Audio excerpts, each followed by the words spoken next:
ITI wireman का पूरा जानकारी अगर आपको चाहिए तो ये बेस्ट वीडियो है।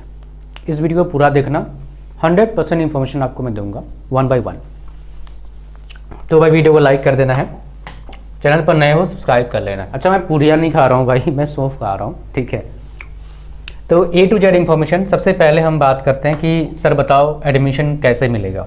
वेल देखिए, ITI के ब्रांचेज में एडमिशन मिलता है आपका दो चीज़ पर बेसिस पर, 8th क्लास हो गया और एक क्या हो गया, 10th क्लास हो गया। मेरा मानो तो 8th क्लास के बेस पर एडमिशन ना लें, 10th क्लास के बेस पर एडमिशन लें, इसमें ज़्यादा आपको फ़ायदा मिलता है। वायरमैन अच्छा ट्रेड है बेकार ट्रेड है, ये तो बात की बात है। पहले ट्रेड के बारे में पूरा जानो, फिर आप सोचना कि एडमिशन लें ना लें। पूरा जानकारी बहुत ज़रूरी है। यूट्यूब पर मैंने देखा आधा उधरा ज्ञान है, लगभग सारे ट्रेड के बारे में आधा उधरा ज्ञान, बस थोड़ा ज्ञान दे दिया, पूरा कंप्लीट जानकारी नहीं है। तो इसीलिए सब वीडियो का सीरीज़ में बना रहा हूँ ताकि आपको पूरा अमेजिंग जानकारी मिले। ऐसे ही लगभग सारे कोर्सेज का जानकारी दूंगा, पूरा डिटेल पिन पॉइंट इन्फॉर्मेशन जो आपको चाहिए होता है। आ जाओ। सो अगर मान लो आपको प्राइवेट में एडमिशन लेना है मेरे भाई, प्राइवेट में बड़ा आसान है। 10th क्लास के बेस पर मार्क्स जो आता है वो सर्टिफिकेट दो, एडमिशन ले लिया आपने। जब भी एग्ज़ाम कंप्लीट हो जाएगा आपका, एक काम करके रखना, वो क्या, डोमिसाइल सर्टिफिकेट निकाल के रखना, फ़ायदा करेगा। सरकारी में एडमिशन लेना है, इसके लिए क्या करना होगा, आपको काउंसलिंग अटेंड करना होगा। वो क्या होता है, एक फॉर्म निकलता है, हर स्टेट का अलग फॉर्म निकलेगा। फरवरी से लेके जुलाई के बीच में फॉर्म निकलता है, फॉर्म को भरना होता है। 10th के मार्क्स के बेस पर आपको क्या मिलता है, आपको काउंसलिंग मेरिट लिस्ट बनता है, काउंसलिंग होता है, उसके जरिए आपको कॉलेज मिलेगा सरकारी। सरकारी कॉलेज का फ़ायदा क्या है, फीस कम लगेगा, 3-4 हज़ार पर ईयर लगेगा फीस। बट अगर ऐसे बात करेंगे आप जाएंगे मान लो प्राइवेट कॉलेज में, 2 साल का कोर्स है वायरमैन, तो प्राइवेट कॉलेज में लगा लो आपका खर्चा हो जाएगा 40-80 हज़ार कम से कम खर्चा हो जाएगा एवरेज में। कहीं कहीं क्या होता है 1 लाख भी चार्ज कर लेते हैं, तो इसीलिए ये सब बात बता रहा हूँ आपको मैं, ठीक है। अच्छा, कहाँ गया मैं, हाँ। तो इसलिए आपको क्या है ना, इस चीज़ में जाना है आपको। सरकारी कॉलेज का और एक फ़ायदा क्या मिलेगा, जब नौकरी लेने जाओगे थोड़ा फ़ायदा मिल जाएगा प्राइवेट में। सरकारी में तो भाई एग्ज़ाम पास करना होता है, दोनों का मान्यता सेम है, सरकारी में प्राइवेट में भी। बट गवर्नमेंट कॉलेज से पढ़े हो, थोड़ा सा टैग का मतलब कॉलेज का वैल्यू आपको ज़्यादा मिल जाता है। अच्छा, यहाँ पर ड्यूरेशन 2 साल का प्रोग्राम है आपका, जैसे बताया। एज लिमिट क्या होता है सर, ये बताइए। 14 साल मिनिमम एज मैक्सिमम जगह पर रहता है पढ़ाई में, मतलब कोर्स में एडमिशन लेने का मैक्सिमम कोई एज लिमिट रहता नहीं है। बट इस प्रोग्राम में मतलब जो वायरमैन का होता है क्या, तार का जोड़ा जोड़ी होता है, तो कंपनीज प्रेफर्ड करती है कि भाई थोड़ा सा यंग बंदा आए। तो 20 साल की उम्र में कोई बंदा करेगा, नौकरी लगने का चांसेस उसका अच्छा रहता है, ठीक है। उससे पहले कर ले, मतलब 20 साल के अंदर अंदर कर ले, बढ़िया है। आगे और भी पढ़ सकता है, उसका फ़ायदा मिल जाएगा। हार्ड है ईजी है सर, ये बताओ क्या हम मतलब आसानी से कर लेंगे। देखो यार, ITI का पढ़ाई आसान है, बहुत ज़्यादा डिफ़िकल्ट नहीं है, नौकरी लग जाता है। करोड़ों बच्चे कर चुके हैं, तो आप भी कर लोगे, मैं इतना उम्मीद करता हूँ। अपने आप से पूछिए आप क्या पढ़ना चाहते हो, तो फिर कर लोगे, कोई दिक्कत नहीं है। वर्थ इट, देखो वर्थ इट होता है आपका फ्यूचर प्लान के हिसाब से। कोई बोल दिया इस ट्रेड से कर लो, मत करो। पहले जानो उस ट्रेड में क्या अपॉर्चुनिटीज़ है, क्या कमी है, उससे कोई बेहतर ट्रेड आपके लिए है क्या, जो आपको आपने सोचा अपने फ्यूचर के बारे में, उसके हिसाब से ट्रेड चूज़ करिए। किसी के बोलने से, किसी ट्रेनिंग इंस्टीट्यूट के टीचर के बोलने से ट्रेड चूज़ मत करो। ट्रेड चूज़ करिए खुद जान के। जो मैं इंफॉर्मेशन दे रहा हूँ ये काफ़ी है ट्रेड चूज़ करने के लिए, और भी ले सकते हो, बट यूट्यूब पर इससे बेहतर इन्फॉर्मेशन नहीं है, इतना तो मेरे को पता है, ठीक है। सिलेबस की बात करते हैं और स्कोप इन इंडिया। देखो नौकरी लग जाता है प्राइवेट में, सरकारी में अपॉर्चुनिटीज़ होते हैं, बट कंपेरेटिवली थोड़ा कम होता है। कहाँ ज़्यादा अपॉर्चुनिटीज़ है वो थोड़ा दिखा दूंगा, आपको पता लग जाएगा इससे बेटर कहाँ अपॉर्चुनिटीज़ है। जब मैं कंपैरिजन वीडियोस लाऊंगा ट्रेड्स के, तो आपको उससे और पता लगेगा। तो सिलेबस की बात कर लेते हैं, यहाँ पर आ जाओ। तो सिलेबस यहाँ पर क्या पढ़ेंगे, जॉब प्रोफाइल क्या होगा, कैसे काम करेंगे, सब कुछ। तो 2 साल का प्रोग्राम है आपका, 1200 घंटे का प्रोग्राम होगा, मतलब 1200 घंटा फर्स्ट ईयर, 1200 घंटा second year, including employability skills, professional knowledge and professional skill, मतलब प्रैक्टिकल थ्योरी और प्रॉपर स्किल्स की बात कर रहा है यहाँ पर। जॉब रोल की बात कर लेते हैं। जॉब रोल यहाँ पर देखोगे, wireman, light and power install करना है, उसके बाद ये सब केसिंग पेसिंग ये सब कुछ है, हाउस फैक्ट्री सब जगह पर। केबल ज्वाइंटर, उसके बाद मीटर स्केलर, इलेक्ट्रिकल वाले, उसका field technician, other home appliances मतलब घर में जो चीज़ें लगाते हैं उनका रिपेयर करना, ठीक है। Electrician and stage and studio, solar panel installation technician, ये अभी फ़िलहाल प्राइवेट में काफ़ी अच्छा इसका स्कोप बोल सकते हो है, अगर काम सीख लेते हो तो। अगर हम सिलेबस की बात कर लेते हैं कि क्या पढ़ेंगे सर बताओ जी हमारे को थोड़ा सा। ये असेसमेंट है, ये नहीं देखना है हमारे को, हमको जानना है सिलेबस। सिलेबस में दिखाऊंगा आपको मैं चीज़ें, बहुत बड़ी बड़ी चीज़ें। सिलेबस आ गया हमारे पास, ये फर्स्ट ईयर सिलेबस हमारे पास है, ये प्रैक्टिकल है, ये क्या हमारा थ्योरी है। स्टार्ट कहाँ से करते हैं, ऑक्यूपेशनल सेफ्टी एंड हेल्थ से स्टार्ट करते हैं।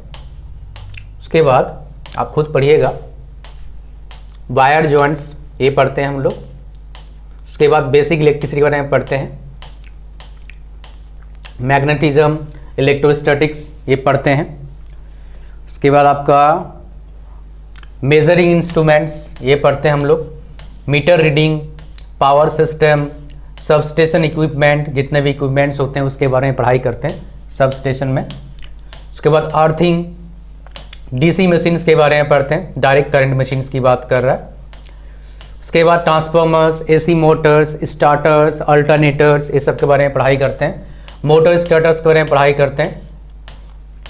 उसके बाद डोमेस्टिक वायरिंग के बारे में पढ़ते हैं, क्या वायरिंग में क्या क्या लगता है क्या नहीं लगता है, कैसे कनेक्शन सब कुछ। उसके बाद ये फर्स्ट ईयर का पढ़ाई चल रहा है भाई, control panel wiring, control panel का वायरिंग कैसे होता है उसके बारे में पढ़ते हैं। तो वायरिंग सीख लेते हो तो आपका काम बन जाएगा। गांव में रहते हो शहर में रहते हो, दाल रोटी का जुगाड़ नहीं, ठीक ठाक जुगाड़ भी कर सकते हो अगर आप तरीके से काम करते हैं इस चीज़ को सीख के, मतलब अच्छे से सीखते हो तो, ठीक है। बैटरी एंड सोलर सेल, इसका भी अच्छा आजकल है। उसके बाद क्या आता है, इंजीनियरिंग ड्राइंग आता है हमारा, ये 40 घंटे का हमारा हिसाब किताब रहता है। आफ्टर दैट क्या होता है, workshop, calculation and science, unit fraction, basic concept, basic चीज़ें पढ़ते हैं, square root, ratio and proportions, percentage, material science, mass, weight, volume, density, heat, temperature, pressure, mensuration, trigonometry ये पढ़ते हैं फर्स्ट ईयर में। सेकेंड में आ जाओ, 1 साल लगता है, 365 डेज होता है। देख के डरना मत, बहुत सारे बच्चे डरते हैं सर इतना पढ़ना पड़ेगा, आराम से रहता है यार। कमर्शियल वायरिंग ये पढ़ते हैं सेकंड ईयर में। फिर इंडस्ट्रियल वायरिंग, इंडस्ट्री में कैसे वायरिंग किया जाता है, कॉस्ट एस्टिमेशन सब कुछ। केबल मैनेजमेंट, वायरिंग तो ऐसे उपरांग नहीं करेंगे, उसको मैनेज प्रॉपरली उसको करेंगे ताकि अगला बंदा उसको समझ पाए आके। इल्यूमिनेशन, स्टेज लाइट कंट्रोल, कैसे स्टेज लाइट पे लगाते हैं सब, एलईडी फेलईडी सब कुछ। CFL, LED lamps, DC regulated power supply ये सब पढ़ते हैं। सोलर पावर प्लांट की पूरा सिस्टम काफ़ी इंपॉर्टेंट है, सोलर प्लांट पावर प्लांट के बारे में अगर यहाँ पर पूरा अच्छे से कोई सीख लेता है, प्राइवेट में भी उसका ठीक ठाक लाइफ बन सकता है। अंडरग्राउंड केबल जॉइंट्स ये सीखते हो आप लोग, ठीक है। उसके बाद EV सिनेरियो, इलेक्ट्रिक व्हीकल वाला, डोमेस्टिक अप्लायंसेस। उसके बाद वाइंडिंग के बारे में पढ़ाई करते हो। फिर हमारे पास आता है इंजीनियरिंग ड्राइंग। फिर हमारा आता है बेसिक वाला जो होता है मैथ साइंस बेसिक, थोड़े से profit loss, elasticity, algebra, friction, estimation and costing. ये हो गया हमारा क्या टोटल सिलेबस किसका, इस ट्रेड का ITI में। अब बात करते हैं सर सैलरी बताओ, प्राइवेट में जॉब अपॉर्चुनिटी, सरकारी जॉब अपॉर्चुनिटी थोड़ा बताओ जी सर। देखो बिजनेस पर्सपेक्टिव भी अच्छा हो सकता है, कोई अपना दुकान खोल के ठीक ठाक चला सकता है। प्राइवेट जॉब में लग जाएगा तो जॉब 15,000 12,000 इतना सैलरी लगा स्टार्टिंग में, 5-10 साल एक्सपीरियंस के साथ 50,000 चले जाओगे, ये आपका हिसाब किताब है। बढ़िया मोटा पैसे कमाना है, थोड़ा मेहनत करना पड़ेगा। अभी थोड़ा मेहनत कर लोगे, आगे उस मेहनत का बहुत अच्छा पैसा मिलेगा आपको, ठीक है। मेहनत करना चाहते हो ना भाई, देखो मौका है, थोड़ा कष्ट कर लो, अच्छा लाइफ बन जाएगा, आपके पास पैसे आएंगे, जूता, कपड़े, घूमना फिरना, गाड़ी ये सब खरीद पाओगे। मौका है, जाने मत दो मेरे भाई हाथ से, अपना पूरा फोकस लगा दो। जो भी कमियां हैं इंग्लिश का, आपका पढ़ाई करते हैं समझ में नहीं आता है, उसका मार्क्स अच्छे आ नहीं पाता है सर, इसका सलूशन मैं आपको दूंगा मेरे भाई, पढ़ाई करना चालू करो अच्छे से। तो यहाँ पर क्या ना, देखो 25,000 से लेके 1 लाख तक का पर मंथ का सैलरी बन सकता है आपका। 1 लाख पर मंथ सैलरी एक ही कैटेगरी कंपनीज में मिलता है, वो क्या है, PSUs, public sector undertaking. 25% salary बहुत कंपनी से मिलता है, मैं आपको दिखाऊंगा। पहले हम स्टार्ट करते हैं कहाँ से, रेलवे जॉब से स्टार्ट करेंगे। Let's start from railway job, उधर आप एलिजिबल होते हो। तो रेलवे जॉब हमारे पास क्या है, सबसे पहले हम स्टार्ट करेंगे लोको पायलट से, ALP से, लोको पायलट। ALP में सैलरी होता है स्टार्टिंग कितना, ALP मतलब क्या होता है, ये मतलब असिस्टेंट, L फॉर मतलब LP, लोको पायलट आ गया, लोको, L फॉर लोको और P फॉर पायलट, चलाता है जो, तो असिस्ट करता है स्टार्टिंग में, फिर क्या होता है वो लोको पायलट बन जाता है। स्टार्टिंग सैलरी 35,000 का होता है। लोको पायलट मतलब ट्रेन के ड्राइवर बनने के बाद सैलरी 17 शेयर होता है। फिर ट्रेन कौन से चला रहे हैं उस पर डिपेंड करता है, ओवर ड्यूटी बहुत अच्छा खासा फैसिलिटीज़ मिलता है। तो यहाँ पर देखेंगे आप एलिजिबल होते नहीं होते हो, यस एलिजिबल होते हैं, वायरमैन वाले एलिजिबल होते हैं असिस्टेंट लोको पायलट के जॉब में। ये हर 5 साल में पहले आता था, अभी सरकार और रेलवे बोर्ड ने मिलकर क्या करा है भाई, बोला कि नहीं हर साल देंगे। तो ये बहुत ही बढ़िया काम करा इन्होंने, मैं इस चीज़ को बहुत अच्छा मानता हूँ कि बहुत सारे बच्चे ना फंसे रहते हैं, बोले सर कहाँ फंस गए हम, मज़ा नहीं आ रहा है। ये हमारे पास है टेक्नीशियन का, RRB टेक्नीशियन और RRB ALP में डिफरेंस क्या है। ALP का जो वैकेंसीज होता है उसमें बीटेक वाले, डिप्लोमा वाले भर सकते हैं आपके साथ। टेक्नीशियन में आप ही हो मैक्सिमम पोस्ट के लिए, कोई और भर नहीं सकता है, एक्सेप्ट 1-2 इसको छोड़ के, बाकी सब जगह। तो यहाँ पर देखेंगे वायरमैन का पोस्ट है क्या, है तो कहाँ कहाँ है, तब देखेंगे यहाँ पर वायरमैन का पोस्ट, ये तो वेल्डर है, वायरमैन का पोस्ट कहाँ है भाई, मैंने देखा है कहीं तो है होगा, ये वायरमैन का पोस्ट देखो यहाँ पर है, इस जगह पर वायरमैन का पोस्ट है। उसके बाद तभी तो इसको निकाला मैंने, यहाँ पर कुछ कुछ जगह पर है वायरमैन का पोस्ट। अब देख लो कौन से ब्रांच का या कौन से ट्रेड का सबसे ज़्यादा बार रिपीट हो रहा है, मतलब उनके वैकेंसी ज़्यादा है। यहाँ पर भी वायरमैन का पोस्ट है, यहाँ पर भी वायरमैन का पोस्ट है, फिर यहाँ पर भी वायरमैन का पोस्ट है, यहाँ पर नहीं है, यहाँ पर भी नहीं है, यहाँ पर भी वायरमैन का पोस्ट है, यहाँ पर नहीं है। उसके बाद यहाँ पर भी वायरमैन का पोस्ट है, यहाँ पर भी देखोगे है क्या, जस्ट लुक एट द, नहीं यहाँ पर नहीं है, और यहाँ पर भी क्या है ना, यहाँ पर भी शायद नहीं है। ये बेसिकली है वायरमैन का पोस्ट, अच्छे जगह नंबर ऑफ जगह पर है। तो वैकेंसीज ठीक ठाक, और RRB टेक्नीशियन में आपका आता है, हर साल आएगा अभी तो, बट अभी 5 साल में आया था, अच्छा वैकेंसीज था, अच्छे अपॉर्चुनिटी थे। अब हम चलते हैं और एक जॉब के पोस्ट में, ये है हमारा क्या, ये हमारा प्यारा, ये कौन सा है भाई, मैं आपको थोड़ा देख के बताऊंगा। ये रेलवे का ही तो है, रेलवे का बताया आपको मैंने, ये तो बता दिया मैंने आपको भाई, कहाँ से आ गया ये दूसरा वाला। रुक जाओ मैं आपको और एक दिखाता हूँ, जहाँ पर 1 लाख वाला पैकेज जो मिलता है। इतना डेटा होता है ना तो फिर इजी नहीं होता दिखाना सब कुछ, तो टाइम लगता है। मैं आपको दिखाऊंगा, लेकिन सब एक एक करके सब दिखाऊंगा। शायद ये वाला है, नहीं ये तो बोल चुका था मैं, ये तो बता दिया मैंने। मतलब ये सेम है, तो यहाँ पर 1 2 नीचे तरफ ये हमारे पास और एक है, यहाँ खुला नहीं, चलो कोई बात नहीं, हम खोल लेते हैं यहाँ से। इसरो का जो पोस्ट निकलता है, इसरो में वायरमैन का पोस्ट रहता है क्या, इसमें देख लेता हूँ मैं एक बार। नहीं, इसमें वायरमैन का पोस्ट नहीं है इसरो में। इसका जॉब निकलता है हर साल, लगभग हर 1-2 साल में, 3 साल में निकलता है। इसमें बाकी पोस्टें हैं, आप देख लीजिए कौन कौन से हैं, पर वायरमैन का पोस्ट इसमें है नहीं, ठीक है। उसके बाद हमारे पास चलेंगे, इसरो क्या करती है, बेसिकली सैटेलाइट भेजती है स्पेस में, जो जितना उड़ के जा रहा है ऊपर तरफ, वो वाला इसरो है, इंडियन स्पेस रिसर्च ऑर्गेनाइजेशन है। फिर हमारे पास DRDO का वैकेंसी निकलता है, एक अच्छे अच्छे कंपनीज हैं।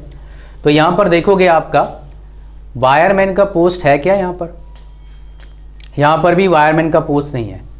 ये क्यों बता रहा हूँ, फिर दिखा क्यों रहा हूँ, ताकि आपको पता लगे भाई कौन सा फील्ड में आपको जाना चाहिए, आपको वैकेंसीज कहाँ मिले। टेक्नीशियन में काफ़ी ज़्यादा इसका वैकेंसीज मैं देख पा रहा हूँ, जो मैंने आपको दिखाया।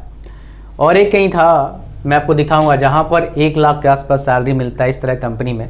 यहाँ पर शायद वायरमैन का पोस्ट तो नहीं था, बट एक जो पोस्ट थे यहाँ पर, इसमें 1 लाख के आसपास सैलरी है इस तरह कंपनीज़ में, जहाँ भी वैकेंसी निकलता है। तो आप देखोगे PSUs होते हैं बहुत सारे, ऐसे कंपनीज बहुत सारे इंडिया में हैं, और इन्हें पैकेज देखोगे स्टार्टिंग सैलरी 9.9 लैक्स है, एक्सक्लूडिंग एलवेंस एंड बोनस तो 12 लाख के आसपास बन जाता है। ठीक है, ये बेसिकली आपका हिसाब किताब है। तो वायरमैन का इन जनरल और एक वैकेंसी कहाँ अच्छा आपको मिल सकता है, अगर आप स्टेट गवर्नमेंट जॉब्स की बात करेंगे, इलेक्ट्रिसिटी डिपार्टमेंट जो होता है उसमें अच्छे जॉब्स का आने का चांसेस रहता है आपका, बट वंस अगेन वहाँ पर हर साल निकलता नहीं है। तो इससे बेटर कोई मेरे को बोलेगा सर सेम काम करना है इलेक्ट्रिशियन ही ले लेंगे, हाँ सही बात है, इलेक्ट्रिशियन का वैकेंसी ज़्यादा रहता है आपका, इससे ज़्यादा रहता है। रेलवे के जॉब के हिसाब से वायरमैन मतलब आपका जो ट्रेड है अच्छा ट्रेड में मानता हूँ, बिकॉज वैकेंसीज काफ़ी जगह मैंने देखा। ये था पूरा कहानी बेसिकली ITI वायरमैन के बारे में, जॉब अपॉर्चुनिटी सब कुछ मैंने बताया जो मेरी तरफ से मैं मतलब जितना एफर्ट डाल के कर सकता। मैंने आपको और एक चीज़ बताया था कि आपका जो अंग्रेज़ी का प्रॉब्लम है, पढ़ने लिखने का प्रॉब्लम है, कैसे आप अपना टारगेट बनाओ, कैसे अच्छा मार्क्स अच्छे लाइव बनाओगे पढ़ के, उसके लिए मेरे पास लाइव वाला कैसे अच्छा लाइव बनेगा, अच्छे मार्क्स आएगा, समझ में आएगा, नॉलेज आएगा तभी बनेगा। बट मेरे पास एक प्रोग्राम है इंग्लिश स्पीकिंग का प्रोग्राम, खाली स्पीकिंग नहीं, स्पीक के एग्ज़ाम में लिखने का, कैसे पढ़ाई करने का, तीनों चीज़ का प्रॉब्लम मेरे साथ था, मैंने सॉल्व किया बहुत मेहनत करके।